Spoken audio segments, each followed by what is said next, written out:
Hello, hello, hello! Doc Bryce here. Alam mo ba, may role ang pagkain sa focus at behavior ng mga bata, lalo na sa mga may ADHD.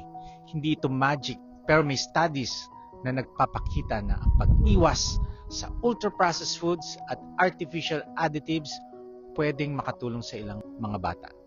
Kapag mataas ang sugar at processed food, mas nagkakaroon ng blood sugar swings. Doon pumapasok ang irritability, hyperactivity, at hirap mag-concentrate. Simple steps lang. Real foods muna. Bawasan ang junk, ayusin ang meal timing. Importante, hindi ito kapalit ng medical care. Bahagi lang ito ng mas malaking approach. Observe your child. Iba-iba ang response.